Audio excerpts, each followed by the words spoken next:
نحمده ونستعينه ونستغفره ونؤمن به ونتوكل عليه ونعوذ بالله من شرور أنفسنا ومن سيئات أعمالنا من يهد الله فلا مضل له ومن يضلله فلا هادي له ونشهد أن سيدنا ونبينا ومولانا محمدا عبده ورسوله وصلى الله تبارك وتعالى عليه وعلى آله وصحبه وبارك وسلم تسليما كثيرا أما بعد فأعوذ بالله من الشيطان الرجيم بسم الله الرحمن الرحيم. Now it's been a few weeks since we last done the Seerah lesson, mainly because on the Wednesday when we used to do the Seerah, that has been taken over because of the fiqh presentation on Hajj. So I thought that today we'll just go back onto the Seerah, say a few things about the life of Rasulullah sallallahu alaihi wasallam, because it's always good to talk about the life of Rasulullah sallallahu alaihi wasallam, talk about the importance of Sunnah, because when we talk about Rasulullah sallallahu alaihi wasallam, when we talk about Sunnah, when we talk about the Sahabas and the companions, then what happens is that it increases our Iman. It builds our Iman. And when we talk about Rasulullah sallallahu alaihi wasallam, when we talk about his hadiths and his sayings, then there is a added barakah in the majlis, in the gathering. So because of these 2 or 3 reasons, I thought it would be best if we say a few things about Rasulullah sallallahu alaihi wasallam and about his seerah, so that our Iman could become revigorated and fresh for the foreseeable future. Now, the last time when we had the Seerah lesson, again a couple of weeks ago, we were looking at the story of the Battle of Uhud. And I mentioned what happened in this particular battle, how we all started off, how the Muslims were winning the battle hands down. But then what happened was, because some of the Sahabas had disobeyed Rasulullah sallallahu alaihi wasallam's commands, and they left that appointed spot near the hill or near the mountain of Uhud. They went to go for the mani ghanimat and the booty and the spoils of war. Then Khalid bin Walid radhiyallahu anhu, who at that time wasn't a believer, wasn't a Muslim, he attacked the Muslims from the mountainside, which caused a total confusion in the battlefield, which caused Rasulullah sallallahu alaihi wasallam to lose his 2 teeth, which caused Rasulullah sallallahu alaihi wasallam to be hit and struck by stones thrown by the mushrikeens and the pagans of Makkah. Now, when we look at the seerah of Rasulullah sallallahu alaihi wasallam, and in particular when we look at the Hayatus Sahaba, when we look at the life of the Sahaba and the companions, Allah subhanahu wa ta'ala hasn't called them or hasn't described them as radiyallahu anhum for no reason. That laqab, that term, Allah being pleased with them, Allah only uses that term or laqab for very, very special people. That laqab or title is not just branded about for anyone, any munafiq, any hypocrite. It's not branded to any person whose iman is weak. It's branded, or it is given to those people who are staunch, whose iman is strong, and those who sacrifice their life and their wealth for Islam, for Rasulullah sallallahu alaihi wasallam. They are called radiyallahu ta'ala anhum. No other disciple, because remember, so many prophets have been sent, and so many prophets had disciples. Isa alayhi salam had disciples, Musa alayhi salam had disciples. Every prophet, Adam, Nuh, you remember, all of them, all had companions, all had disciples. But none of them have ever been given the laqab or the title of radiyallahu ta'ala anhum. Only the Sahabas were. Why? Because their willingness to sacrifice their wealth and, more importantly, their life for the sake of Islam, for the sake of Deen, and more importantly for the sake of Rasulullah sallallahu alaihi wasallam. And the Battle of Uhud is a classic example of Sahabas putting their body in line for Rasulullah sallallahu alaihi wasallam. We looked at the stories before. One particular story or one particular incident of a Sahabi in the name of Hazrat Talha radiallahu anhu, a very famous Sahabi. So during the Battle of Uhud, when there was all this confusion in the battlefield, arrows were being thrown at Rasulullah sallallahu alaihi wasallam. Spears were being thrown at Rasulullah sallallahu alaihi wasallam. Now what Hazrat Talha radiallahu anhu did was, he placed his back to act as a barrier between the arrows and Rasulullah sallallahu alaihi wasallam. So he was shielding Rasulullah sallallahu alaihi wasallam with his back, and all the arrows were hitting Hazrat Talha radiallahu anhu's back. So look, this is an example of Hazrat Talha sacrificing his life, his back for Rasulullah sallallahu alaihi wasallam. And that's not the only example, so many examples. Another example during the Battle of Uhud, where one mushrik threw a rock and a stone at Rasulullah sallallahu alaihi wasallam's helmet, which caused the grill of the helmet to penetrate through Rasulullah sallallahu alaihi wasallam's cheeks. So now the Sahabas, they went there, they tried pulling the grill out of Rasulullah sallallahu alaihi wasallam's cheeks, but they couldn't.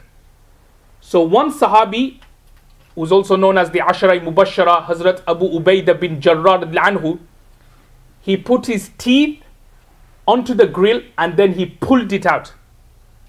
Now when he pulled it out, it caused him to lose 2 of his own teeth. Because when he was pulling it out, then because of the sheer force of pulling out the grill from Rasulullah sallallahu alaihi wasallam's cheeks, it caused him to lose 2 teeth as well.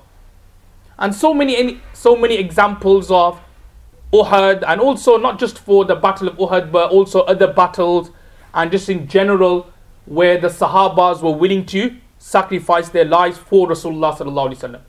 So this story and this incident, we can understand so many things, not just about the Muslims, and not just about some of the Sahabas disobeying Rasulullah sallallahu alaihi wasallam's command, but also at the same time we can understand so many other things about the Sahabas, about Hazrat Talha radiallahu anhu, about Hazrat Abu Ubaidah bin Jarrah, also about another famous Sahabi, Abu Dujana radiallahu anhu, who also used his back as a shield from the arrows which were landing on Rasulullah sallallahu alaihi wasallam. So all these are examples and stories of the sacrifices the Sahabas were willing to take for the sake of Rasulullah sallallahu alaihi wasallam, for that love of Rasulullah sallallahu alaihi wasallam.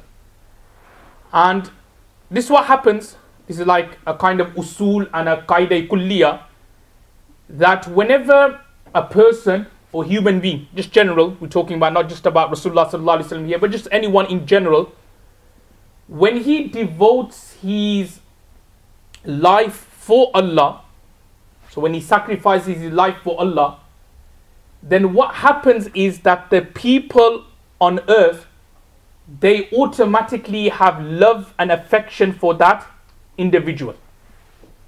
That's why Allah says, Innal lazina amanu wa amilu salihat sayaj'alu lahumur rahmanu wudda, which means that those who do good deeds, those who are believers, then what Allah subhanahu wa ta'ala does is that Allah subhanahu wa ta'ala puts love and affection in the heart of the other people for that person who is a believer, for that person who does good deeds and good actions. And that's why when we look at our pious predecessors, when we look at the Sahabas, Tabi'een and our Akabilin, they are loved by everyone. Why? Because they sacrificed their life, they did good deeds, they did good actions. So automatically the people who come afterwards, they have this love and affection for these pious people. So exactly here as well with Rasulullah sallallahu alaihi wasallam, because he sacrificed, he dedicated his life for Allah. So the Sahabas saw this. So what happened was that the Sahabas, they instantly had this affection and this attraction and this love for Rasulullah sallallahu alaihi wasallam. And what happened was, because remember, there's this kind of a saying where it's mentioned, it says in Arabic, وَفِي أَعْيُنِ النَّاسِ كَبِيرٌ, which means that people's eyes are big. Now, what does that mean, people's eyes are big? It means that people have this ability to look through an individual. Obviously, you may be doing something, so you yourself may be thinking, oh, I'm doing it for Allah. Or sometimes what could happen is that you may convince yourself you're doing it for Allah. But what could happen is that people, through your actions, could determine whether he's doing it for Allah, whether he's doing it for some other reasons. So that's what this saying goes, وَفِي أَعْيُنِ النَّاسِ كَبِيرٌ. So even though you may be portraying that you're doing it for Allah or you're doing it for X, Y, and Z, but people could actually look through you and could determine, no, he's doing it for A, B, and C reasons. So when the Sahabas, when they saw Rasulullah sallallahu alaihi wasallam, they knew that there was a man here who wasn't doing it for fame, he wasn't doing it for any other motives or personal motives, but he was doing it for faqat Allah subhanahu wa ta'ala. So because of that reason, the Sahabas, they looked up to Rasulullah sallallahu alaihi wasallam, they had love and affection for Rasulullah sallallahu alaihi wasallam, their iman was the strongest.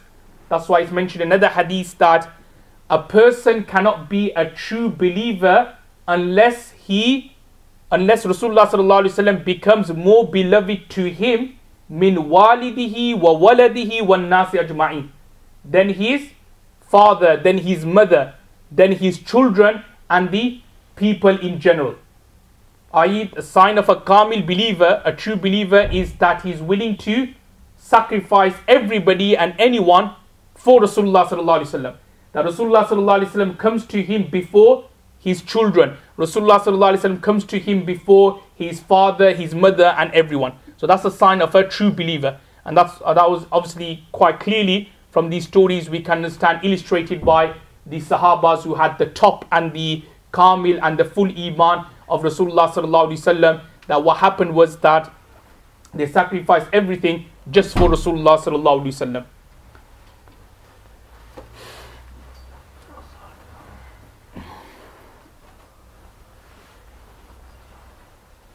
Now, after the initial combat and the battle where some of the Sahabas had left their spot, there was a very big confusion in the battlefield. As I was explaining a few weeks back, that many of the Muslims and Sahabas were killing each other because they didn't know whether he was a Muslim or whether he was a mushrik or a disbeliever. Now, there's a story, or there was a particular incident. So what happened was that the fighting was kind of continuing, and the Muslims kind of like spread through all over the battlefield. As Allah says, إِذَا فَشِلْتُمْ وَتَنَازَعْتُمْ فِي الْأَمْرِ, which means that when you spread. So what happened was that there was a group of Muslims, they kind of left the battlefield, they were heading towards Medina Munawwara. The mushrikeens of Makkah caught them up and obviously martyred them there. Then there were some other Muslims or Sahabas, they were trying to climb Mount Uhud. So they climbed Mount Uhud, they got to the highest level of Mount Uhud, and the mushrikeens who were chasing them, they were unable to catch them. So there was one person in particular whose name was Hind. Probably heard of her, Hind, who was the wife of Abu Sufyan. So she was also there in the battlefield as well. So she and her companions tried to catch the Muslims, but the Muslims and Sahabas, they were on the top part of Mount Uhud, so she couldn't get to them. So when she couldn't get to them, she said to her companions that, okay, just leave the Muslims and let's retreat. Now when she and her companions were retreating, because they couldn't actually, get hold of, say, Rasulullah sallallahu alaihi wasallam or Abu Bakr or Hazrat Umar, the main Sahabis, they found some Muslim corpse, like, the Muslims who were martyred. She found some of them and she started mutilating their bodies.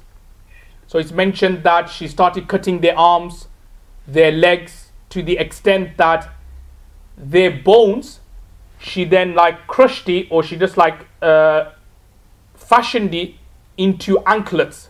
So she picked the bones of the Muslims, she kind of made it into bracelets and anklets, and she started wearing that.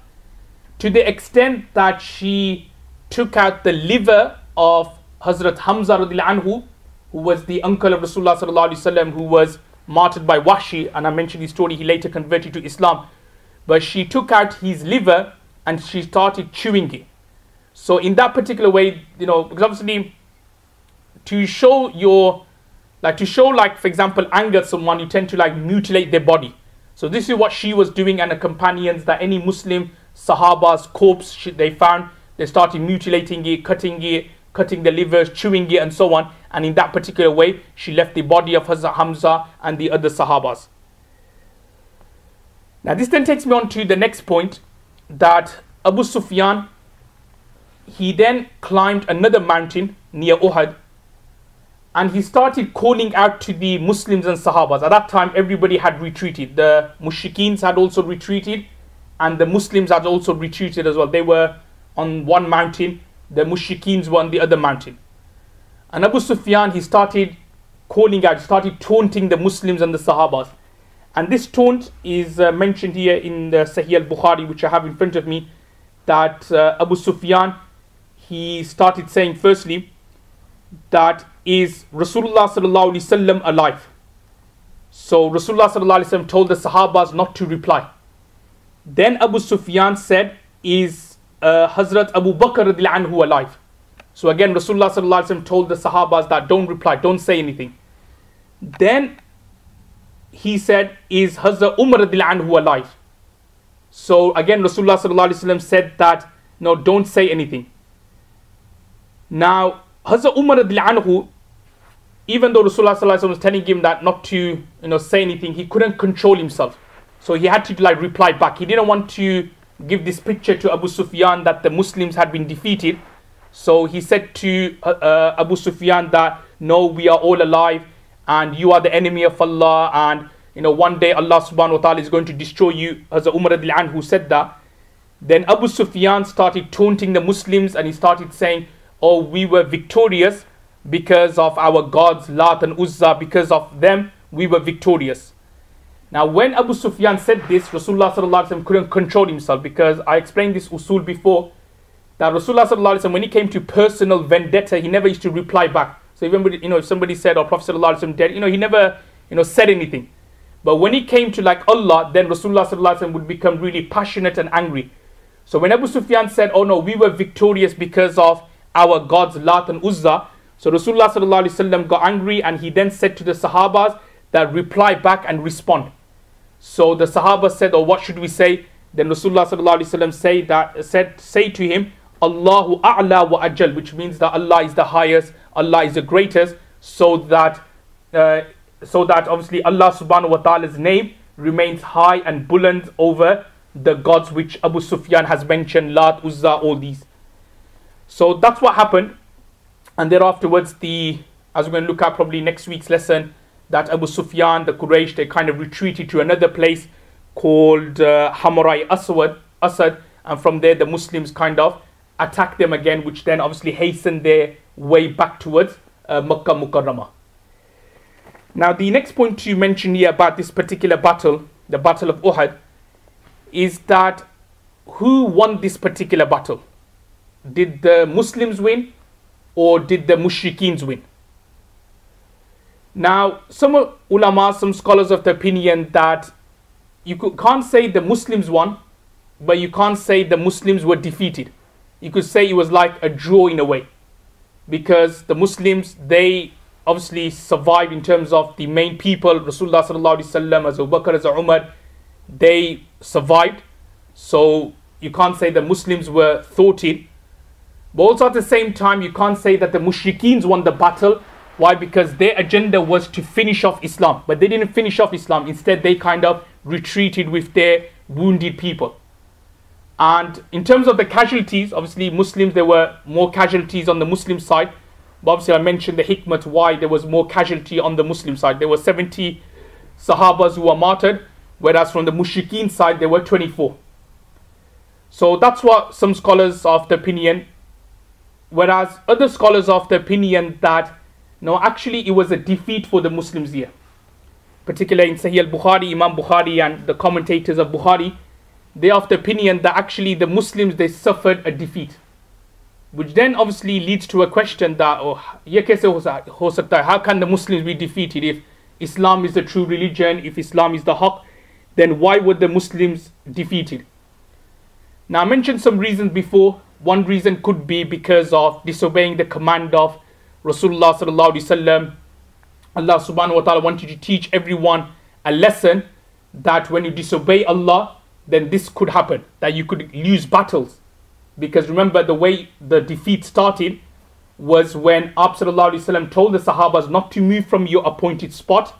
They moved, and that's when Khalid bin Walid came and attacked the Muslims and the Sahabas from the mountainside. So that could be one reason.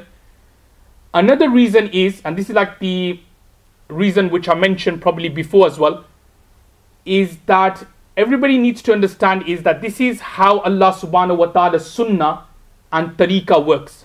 The way Allah subhanahu wa ta'ala's sunnah and tariqah works is that there can't be victory all the time. If there was victory all the time, then what would happen is that everyone would be Muslims and there'll be no mushriks, there'll be no disbelievers on earth. I mentioned before, like, this is how Allah works. Haqq and batil always are together. So if there was just victory for the Muslims, if Muslims were winning every single battle, then what would happen? Everybody say, oh, you know what, we need to be with the Muslims. It's like, say, for example, with football teams and so on. So, if everyone, that's what happens, like glory hunters, when they're always winning, they go and jump on their bandwagon and start supporting them. But obviously, as you know, sometimes they win, sometimes they lose. If they were winning all the games, then obviously there'll be no football, there'll be no Premiership, there'll be no Champions League or whatever leagues they are. So exactly as well, that this is the sunnah of Allah, that you can't be victorious in everything. There has to be like, a balance. So that's another reason why Allah subhanahu wa ta'ala, He wanted to not make sure, but here and there was some defeats for the Muslims, so that the Muslims could understand that, look, this is the way of Allah, that not every time you'll be victorious. And there's other spiritual reasons why Allah subhanahu wa ta'ala may have given defeat here. It could be so that Allah subhanahu wa ta'ala wanted to test and find out who are the true believers and who are the munafiqs. Now Allah knows before, Allah knows in His secret knowledge, but to expose the munafiqs, that okay, this person, alright, he ran away from the battle when he was getting tough in the battle, he ran away, he didn't protect Rasulullah sallallahu alaihi wasallam. There's question mark on his iman. And what then happened was that after the battle of Uhud, there were many people who became murtad. They left Islam. They're thinking that, oh, how can this be, that if we are on the true religion, how can we be defeated? So they left Islam. So Allah subhanahu wa ta'ala wanted to expose them as well, that no, there was question mark about his iman. He's not a true believer. They are true believers. They are munafiqs. They are murtads. They are not true believers. And another reason, a spiritual reason why there's no victories all the time, is because to stop what we call arrogance and pride developing in our hearts. This is something which is very, very important in tazkiyah, to stop pride and arrogance from happening. Because if there was victory all the time, then what would happen is that you could just naturally develop arrogance. That, okay, yeah, we're going to be victorious today. No ifs or buts. We're just going to roll the enemies over today. So that is arrogance, which Allah subhanahu wa ta'ala doesn't like. And a good example can be seen from a battle we'll talk about later on, known as the Battle of Tabuk. Now what happened in the Battle of Tabuk? The Muslims were victorious in that battle. But what happened before was that this was the first battle in Islam where there were more Muslims than the enemies. Generally speaking, it's always been more enemies, Muslims, few hundred, 1,000 or so, that's it max. But the Battle of Tabuk was the only battle, or the first battle I should say, where there were more Muslims and less non-believers. So Hazrat Abu Bakr anhu came out of his mouth that, oh, today we're going to easily wipe them. Today we're going to easily beat them up. No ifs or buts, no kind of issue here. We're going to easily roll them over, because look at us, we got so many people, we got so many camels. We've been the best prepared, because generally speaking, the other battles which happened before, they weren't prepared. It was just like, it just happened and it just happened. And Allah's help, the Muslims were victorious. But the Battle of Tabuk was actually Rasulullah prepared many months in advance. Large army, camels, you name it, everything went. So some Sahabas were thinking, oh, this is a guarantee we're going to win. So then what happened? Obviously Allah subhanahu wa ta'ala didn't like the arrogance and pride. So at the beginning of the battle, the Muslims were losing. But then obviously the angels came to help, and Allah subhanahu wa ta'ala put barakah in the hearts of the Sahabas. Rasulullah sallallahu alaihi wasallam did dua, and then eventually they managed to beat them. So what we can understand here is that sometimes Allah subhanahu wa ta'ala doesn't like arrogance and pride, So to take it out of people, he doesn't grant victory all the time. And because and now we're seeing this as well in the current situation now with the Muslims all over the world, because if Allah wanted, we all got the yaqeen and iman that Islam is a true religion. Now if Allah wanted, he would have made the Muslims victorious in all the battles which are, all the difficulties which are happening around the Muslim world nowadays. But obviously we see that the Muslims are actually getting persecuted. They are, there's always battles and wars going on where the Muslims are getting massacred. So the reason why is because this is the sunnah of Allah subhanahu wa ta'ala, that no one or not all the time you will be overpowering. There will be a time where you will go down or you will come up. Remember this Quranic ayat where Allah subhanahu wa ta'ala says, Ma tasbiku min ummatin ajalaha wa ma yastakhirun, which means that no ummat can pass its ajal. Now ajal, normally we take the meaning of death, but here ajal means no nation can pass its uruj. Uruj meaning that there will be a time when a nation would be at its peak, but when Allah decides, okay, that's enough for you guys, then that nation would come down and then another nation would come up. And we see this, take example of Banu Israel, that during Ishaq alayhi salam's time, Yaqub alayhi salam's time, they were like very, very high. Then during Fir'aun's time, they dropped all the way down to the extent that they became gulams and slaves of Fir'aun. Then after Fir'aun's time, then they became big. Take an example of the modern world now. 20, 30 years ago, the Russia, Soviet Union, they were very, very powerful. Now they're all broken up. Now they don't really have that much power. Now you have other countries who have the power. And again, Allah subhanahu wa ta'ala, when he will decide that country who has the power now, they will come down, and the next country will have it, and it'll just continue this particular cycle. So this is how the sunnah of Allah subhanahu wa ta'ala works, that there is not all the time there will be victories, there will not all the time be uruj, there will always be slight nuzul, like slight dissension, and uruj. It will always go like this. The same way with our iman, that sometimes it goes weak, sometimes it goes high, sometimes it goes really high, sometimes it goes weak, and it goes sometimes very weak. So that's with everything in life. Sometimes our emotions are high, sometimes it's low, sometimes, it's always like that. So that's how dunya, and that's how the sunnah of Allah subhanahu wa ta'ala works. May Allah give us the tawfiq to act on what's been said. Wa akhiru da'wana alhamdulillah.